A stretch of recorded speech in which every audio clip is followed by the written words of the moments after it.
Amen. Good morning po sa lahat, sa mapagpalang umaga po sa ating lahat. Gising na po ang mga magagandang nanay. Praise God. Salamat po sa Panginoon. Amen. Praise God. Na may ganitong gawain, napakabait po ni Lord na talagang gusto ng Lord na tayo mapalapit ng gusto sa Kanya. Kasi minsan marami hindi nakakadalo sa mga prayer meeting. Sobrang bait ni Lord dahil talagang gusto niya close na close tayo sa Kanya. Hallelujah. Sige po, tayo po ay manalangin. Kung gising na po ang lahat, kahit po kayo nakahiga, makinig kayo. Ano po? Sige po. Amen. Praise God. Maraming pong salamat. Ama namin Diyos na nasa langit, dakila at mapagpaling Diyos. Lord, hallelujah. Ngayong umaga, Panginoon, kami po ay nagpupuri sa iyo, O God. Sa kabutihan mo, katapatan mo, O Lord God. Maraming salamat po sa buong magdamag na inalagaan mo kami, binantayan mo kami, Panginoon. At now, gumising kami maaga, Panginoon. Ginising mo kami ng payapa at ligtas, O Lord God.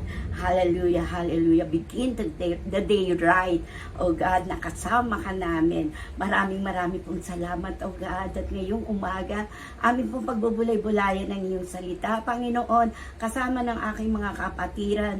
Loobin mo po, Panginoon, na ako po ay ibaba mo, itago mo ko sa iyong likuran, Panginoon, at ikaw yung mahayag ngayong umaga. Ikaw yung mapapurihan. Ibaba mo po ako, Lord. Ikaw yung mataas namin, O God, at buksan mo ang puso ng bawat isa, isip at puso nila, O God, para sa iyong salita na dadalahin ngayong umaga. Pagpapalain mo po, anoint mo po ako, Lord God, at i-open mo puso at isip nila para sa gayon, pumasok ang iyong salita, O God, ng may kapangyarihan, may pagmamahal. Hallelujah. Marami pong salamat at pagsamo at dalangin sa tayong pangalan na Jesus. Amen. Ayan. Magandang umaga po ulit, bayan. Ayan, praise God. Tayo po, ang pagbubulay-bulayan po natin ay matatagpuan po sa aklat ng Efeso, Kabanata 4:27. Ang sabi po dito sa Tagalog, huwag ninyong bigyan ng pagkakataon ang dyablo. Isilang po ito. Don't give Satan a foothold. Ayan. Ako'y nag-pray, sabi ko, Lord, ano pa yung dadalahin ko? Parang ibinigay sa akin ng Holy Spirit yung nangyayari ngayon, di po ba? Sabi nga talagang end times na, sa end times na po tayo. Dahil makikita nyo ang kaguluhan sa kapaligiran, talagang ang sipag-sipag ng kaaway sa paggawa. Bakit po? Alam niya na itatapon na siya to the bottomless with burning sulfur. Ayan, gusto niya madamay lahat ang mga anak ng Diyos. Amen, praise God. Ang title ko po dito, kaiba isnabi natin si Satan. Ayan, isnabi natin, ano po yun? Deadmahin po natin. Ayan, sabi, wag bigyan ng pagkakataon. So, walang bahala natin. Kasi sipag niya mahilig yan sa bulong doon, sa kaliwang tenga natin. Amen. At ito pong message na ito, para po ito sa mga believer. Amen. Hindi po para sa mga unbeliever. Dati tayo unbeliever na. Kaya makikita mo na talagang si Satan, na sabi sa 2 Corinthians 4:4, binulag niya ang mind ng mga unbeliever so that hindi nila makita ang kaningningan ng gospel, ng mabuting balita. Amen. Pero dahil sa kahabagan ng Diyos, amen, praise God, na sabi nga mahal na mahal tayo ng Diyos. Siya yung unang nagmahal, kaya tayo ay may pagmamahal. Diba sabi niya, siya ang unang malayin, tapos yung ating kapwa. Amen. And purihin ang Panginoon. Sabi nga dito, bakit po ang bakit po ang title ko ganito? Kasi nga po, talagang makikita mo na talagang may role po tayo. May power po tayo. Our God is omnipotent. Pag sinabing omnipotent, all-powerful, ay anak po tayo ng Diyos. Ayan, bakit po talagang dapat natin isnabin o iwasan or sabi nga, i-rebuke. Kaya natin mag-rebuke kasi may power tayo na binigay ng Diyos. Ayan, bakit po? Ito, may tatlong bagay po dito. Ang una po, we are a child of God. Amen. Diba? Amen po ba doon? Hallelujah, glory to God. Hallelujah. Nang ating pong tanggapin ang Panginoon, tandaan po natin, napakarumi natin. Amen. Kung ano-anong mga masasamang ugali.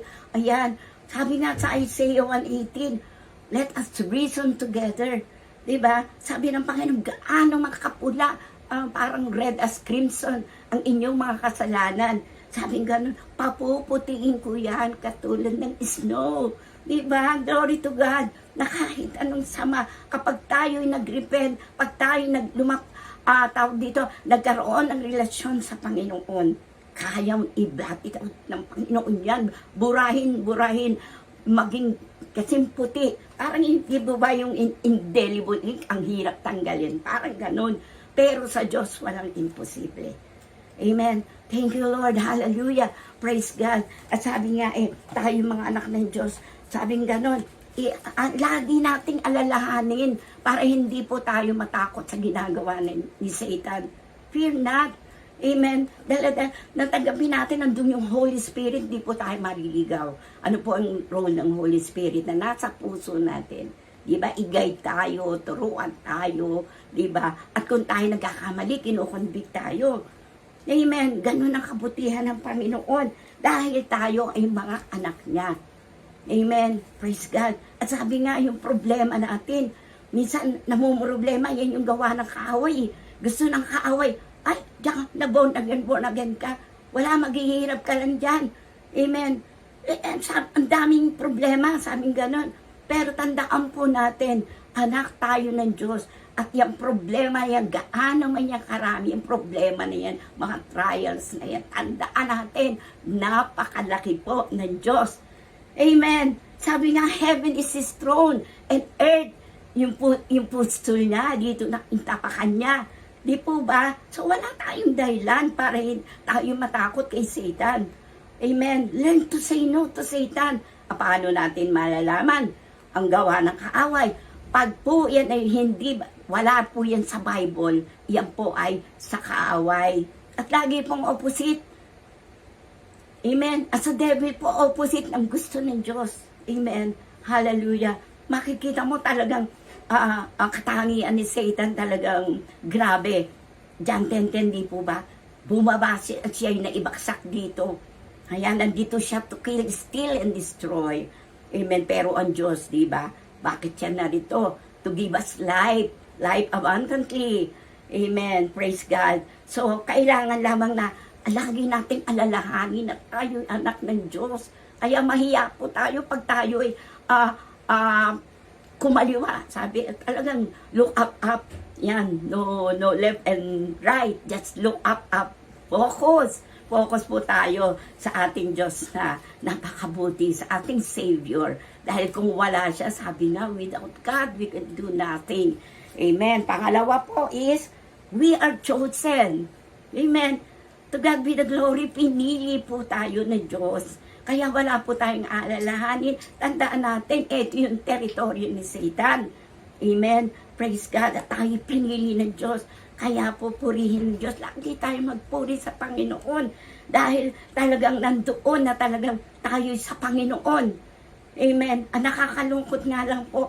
Diba makikita mo na born again na. Andun na.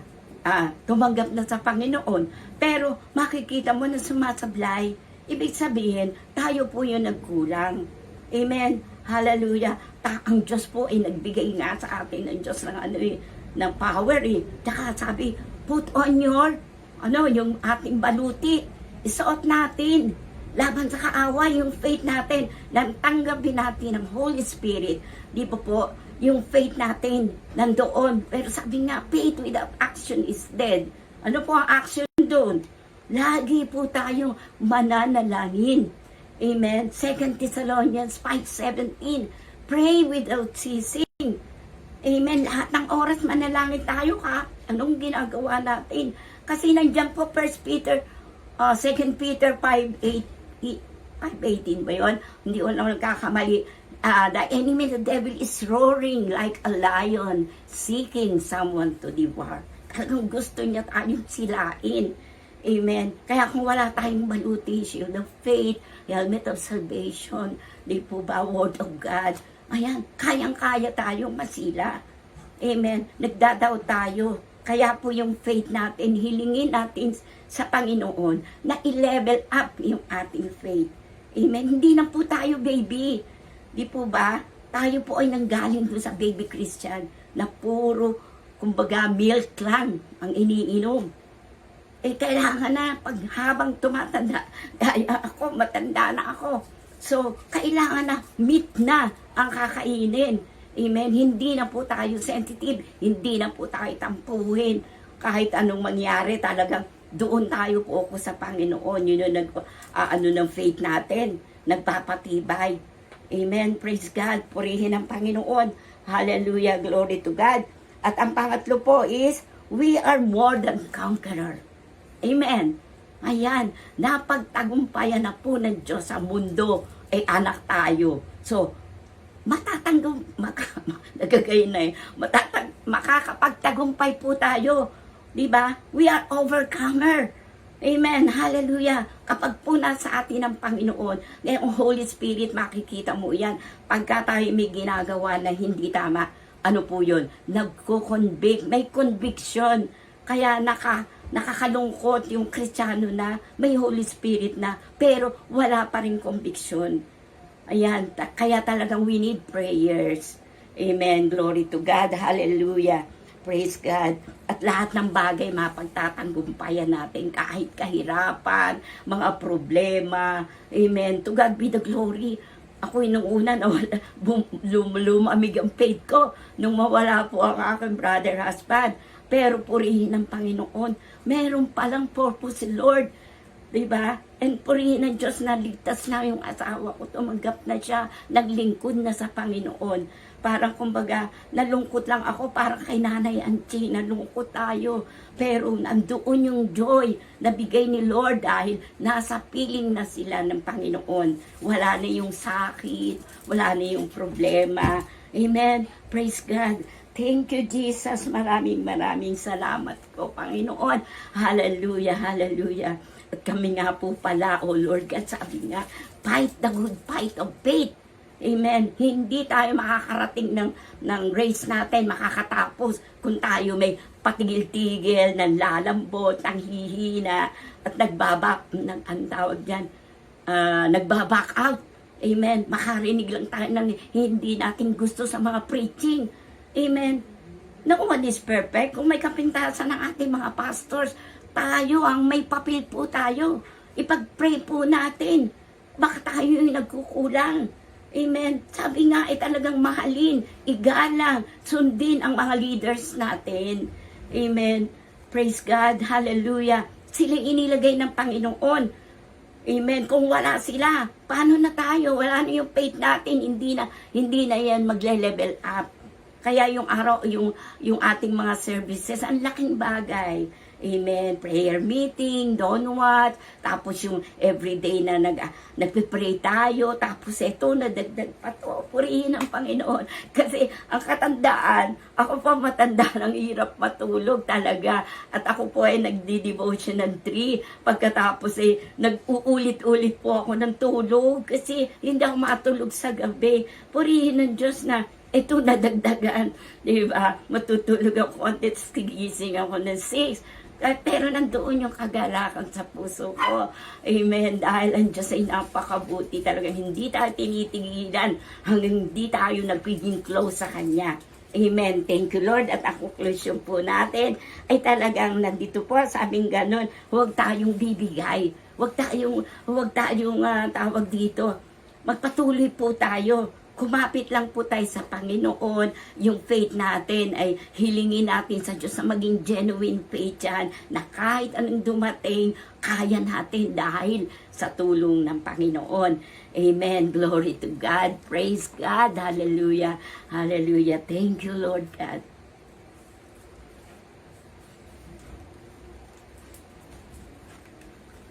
Amen. Thank you, Jesus. Hallelujah. At tayo po lahat ay makiisa po kayo sa ating panalangin ngayong umaga.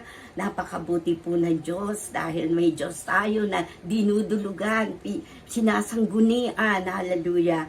Hallelujah, Jesus. Maraming salamat po, Panginoon, sa umagang ito. Kami po ay sama-samang nananalangin. Patuloy na linisin mo kami. Bigyan mo kami ng malinis na puso, contrite heart. O God, hallelujah, upang walang mga hindrances sa aming request, Panginoon. Hallelujah. Sabi mo nga, prayer of the righteous avail it much. Loobin mo ang bawat isa, kami lahat, maging righteous sa iyong harapan. Dahil ito yung ina-answer mo. Yung kami ay nasa matuwid because you are the righteous God.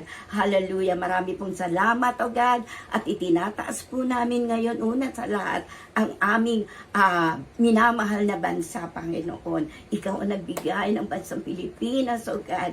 Kaya sa iyo namin pinagkakatiwala ito. Basbasan mo po't pagpalain, O Lord God. Una na iyong aming Pangulo, O Diyos, na ikaw yung siya nagluklok, Panginoon. Hallelujah. Ikaw ang masigit nakakakilala sa Kanya, O Lord. Sama-sama kaming dumadalangin, O Lord, na protektahan mo siya, Panginoon. At Lord, yung banal na Espiritu, ilakip mo sa Kanya. Nagdalangin namin, O God, na mag-send ka ng mga servant mo, O God, upang patuloy na siya ay magkaroon ng tamang relasyon, maging ang kanyang pamilya, Lord God, at lahat ng mga nakaupo sa gobyerno, O God, hallelujah, Vice President, hallelujah, lahat po, Panginoon, governors, senators, hallelujah, hallelujah, lahat ng nakaupo sa gobyerno, Lord, itinataas namin, O God, dahil, Lord, hindi sila makakahawak na kanilang tungkulin ng naaayon sa kalooban mo kung wala silang relasyon. Kaya loobin mo, Panginoon, na mga sangay ng pamahalaan ay magkaroon ng tamang relasyon sa iyo. Hallelujah. Down to the barangay levels or sa aming bayan, ang aming mayora. Lord, ikaw ang nakakakilala. Tulungan mo siya. Lord God, i-guide mo siya ang paano maglingkod ng mabuti at naaayon sa iyong kalooban. Down to the barangay level, O God, sa aming barangay, Panginoon. Ikaw po ang hinahabilin namin sa iyo, O Lord God, ng lahat ng mga nanunungkulan, O Lord, ikaw po ang magpala sa kanila. At tulungan mo na sila ay maglingkod ng tapat sa una sa iyo, sa bahay at sa bayan, O Lord. Maging mga senior citizens, O God, hallelujah, na kung saan ay konti na lang yung nalalabi, O Lord. Patuloy, extend mo pa yung buhay namin, O Lord God. Magamit mo kami hanggang kahit mga simpleng kaparaanan, O Lord God, na ipamulat namin sa mga apo namin, mga kamag-anakan namin ang tungkol sa iyo, sa mabuting balita, tungkol sa maganda mong mga ginagawa, O Lord God. Hallelujah, hallelujah. Gusto mo, O Lord God, nais mo lahat ay maligtas, O Lord God. Kaya Lord, maraming salamat na binigyan mo kami ng pasanin, O God, na hindi lang kami ligtas, because iligtas namin ang mga wala pa sa iyo, O Lord God. Patuloy na samahan mo kami. Hallelujah, sa iyong kapangyarihan, sa iyong pagmamahal. Gagawa kami, susunod kami, O God, sa kalooban mo, Panginoon. Maraming salamat po, O Diyos. Hallelujah. At itinataas din namin ang FDFCMII, hallelujah, praise God, hallelujah, lahat ng pastors, una na yung pastor namin, O Lord God, hallelujah, ang Pastor Lynn at ang mag-asawa ng Pascual, O God, hallelujah, sila po na nag-aalaga sa amin, sa kanilang mga tupa, O Lord God, patuloy na pagpalain mo po sila, bigyan ng tibay, hallelujah, kalusugan ng pisikal at spiritual, O God, dalangin namin, O God, na mapagtagumpayan nila lahat ng pagsubok, Panginoon. Hallelujah. At ang lahat ng pamilya ng aking kapatiran, O Lord God, hiling namin na ikaw yung nasa sentro ng bawat pamilya. Hallelujah, hallelujah. Yung mga relasyon na hindi maayos, ikaw yung magmemendo, O God. Hallelujah. Bubuuin mo yung mga relasyon na sira, O Lord God. Dahil ikaw yung nagbubuo, Panginoon. Hallelujah, Jesus. Marami pong salamat, O God. Maging po yun, Lord God, na mga gawain, O God, loob at labas ng aming church. Pagpalain mo po ito, O God, at dalangin namin yung mga Bible studies, O God. Pagpalain mo na magkaroon patuloy ng lago, O Lord, at maraming mga unbeliever ang ma-connect po sa iyo. Dahil nasa last days na kami, nais mo nga lahat maligtas, Panginoon. Maraming salamat po, O Lord God. At itinataas ko rin, Panginoon, yung mga same-sex marriage, O God. Hallelujah. Mahabag ka po sa kanila, Lord. Hallelujah, hallelujah. Kausapin mo sila, Lord. At dalangin ko, O Lord, yung mga sinesira namin, O Lord, sa tulong mo, sa gabay mo, sa kapangyarihan mo, sila po ay ma-convert at ma-connect sa iyo. Maging po yung mga kabataan na may mga bisyo, O Lord God, hallelujah, hallelujah. Ikaw po, O God, ang kumontrol. You are the God that's in control. Ikaw ang kukontrol sa kanila, O Lord. Maging sa mga anak namin na, Lord God, na hindi masyadong kabaitan, O Lord, patuloy namin idinudulog sa iyo na nais mo na maging ilaw at asin kami. Ikaw yung makita sa amin, Panginoon, marinig at maramdaman sa bawat isa sa amin upang kami ay makapag-encourage sa mga unbeliever. Hallelujah, hallelujah. Sa tulong mo, O Lord God, kami ay gagawa para sa iyo, sa iyong ubasan. O Lord, salamat po. Maging po, Panginoon, yung mga local and national na mga pastors, O God, lahat ng pastor ng mga Christian churches na kung saan ikaw ang itinataas, O Lord God.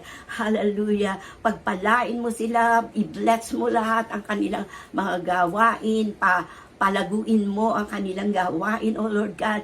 At anumang kakulangan, Lord, you are the greatest provider, O God. Hallelujah. Po-provide mo ang kanilang mga pangangailangan. Maraming salamat po sa iyo, Panginoon. Hallelujah, hallelujah. Thank you, Jesus. Marami pong salamat, O God. Hallelujah. Purihin ka, purihin ka. Patuloy na, Lord God, na ang mga tao ay magkaisa, magkaroon ng love and unity na nagmula sa iyo, Panginoon. Hallelujah. Dahil ito yung nais mo na kami ay magmahalan, Panginoon. Hallelujah. Anumang gawa ng kaaway, we rebuke in Jesus' mighty name.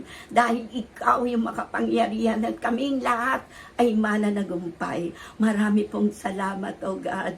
Yung mga kabiga, bigyan mo kami ng burden para sa iba, hindi lamang sa aming mga mahal sa buhay. Thank you, Lord. Nagpapasalamat kami dahil yung mga mahal sa buhay namin nakakonect na sa iyo. How about yung iba, Panginoon? Tulungan mo kami na madala namin sila sa iyo, O God. Hallelujah, hallelujah. Wala naman kami magagawa kung wala ka sa amin, O God. Thank you, Jesus. Thank you, Holy Spirit. Maraming salamat po, O God. At pagtagumpayin mo ang lahat. Hallelujah. In the mighty name of Jesus, ibinabalik ko ng walang sawang papuri, kaluwalhatian at pasasalamat sa tanging pangalan na Jesus. Amen. Amen. Salamat po. God bless.